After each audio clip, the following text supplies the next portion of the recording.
दोस्तों, जय श्री राम, वंदे मातरम, भारत माता की जय। जैसा कि आप सभी को मालूम है, संसद में आज निर्मला सीतारमण ने बजट पेश किया है और बजट है इस प्रकार। हॉस्पिटैलिटी सेक्टर को 5 लाख करोड़ रुपए दिए गए हैं, जिससे कोरोना से बदहाल सेक्टर की बहुत बड़ी राहत, बड़ी खबर है। इस सेक्टर का कारोबार टिकाऊ हो पाएगा, बड़े पैमाने पर रोजगार को बचाया जा सकेगा। 5G स्पेक्ट्रम नीलामी इस साल होगी। डिज़ाइन लेड मैन्युफैक्चरिंग के लिए एक स्कीम आएगी। सस्ते ब्रॉडबैंड को गाँव में देने के लिए USA फंड का 5% दिया जाएगा। इस साल लॉन्च हो सकता है 5G।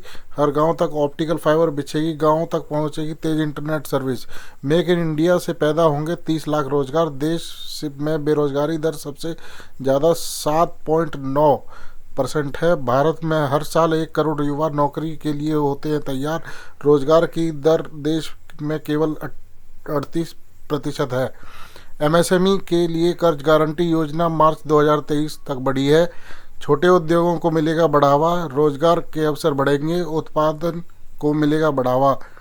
PM आवास योजना के लिए 48,000 करोड़ रुपए का प्रावधान। पिछले साल आवंटन 74% ज़्यादा है। 80 लाख आवास बनाए जाएंगे। 2022 में सभी डाकघरों में होगी कोर बैंकिंग। फाइनेंशियल इंक्लूजन को बढ़ावा मिलेगा। डाकघर और बैंक खातों में पैसे ट्रांसफ़र में आसानी होगी। डिजिटल बैंकिंग को बढ़ावा मिलेगा। पेमेंट प्लेटफॉर्म्स को फोकस रहेगा।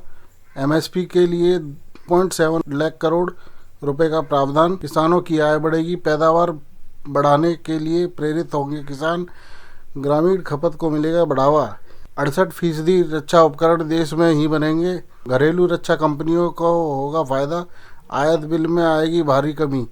घरेलू बाजार में बढ़ेंगे रोजगार। इलेक्ट्रिक गाड़ियों के लिए आएगी battery swapping policy.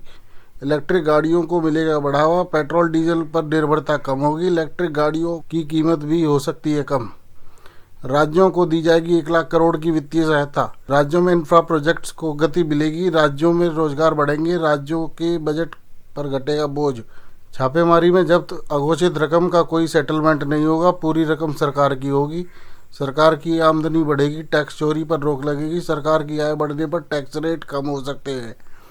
Cooperative society पर टैक्स सरचार्ज और मैट घटा। कोऑपरेटिव सेक्टर को मिलेगा सहारा। कोऑपरेटिव सोसाइटीज की इनकम बढ़ेगी। ग्रामीण क्षेत्र के निवेशकों को फायदा होगा। स्टार्टअप्स को टैक्स इंसेंटिव 31 मार्च 2023 तक मिलेगा। इस समय देश में 84 यूनिकॉर्न स्टार्टअप हैं। इनकी संख्या लगातार बढ़ रही है। स्टार्टअप इकोसिस्टम मजबूत बनने से रोजगार के अवसर बढ़ेंगे। युवा स्टार्टअप शुरू करने के लिए प्रेरित होंगे।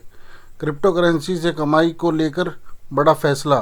क्रिप्टो करेंसी में आय पर 30% टैक्स लगेगा। कुल बजट 39.45 लाख करोड़ रुपए का है। पिछले साल 37.70 लाख करोड़ से 4.5% ज़्यादा है। इस साल 1.75 लाख करोड़ रुपए ज़्यादा खर्च करेगी सरकार। कैपिटल इन्वेस्टमेंट में 35.4 इजाफा। 7.50 लाख करोड़ खर्च करेगी सरकार। नई नौकरियां आने की उम्मीद। डिमांड पैदा होने की उम्मीद। ग्रोथ बढ़ेगी। और लाइक सब्सक्राइब करना मत भूला करो।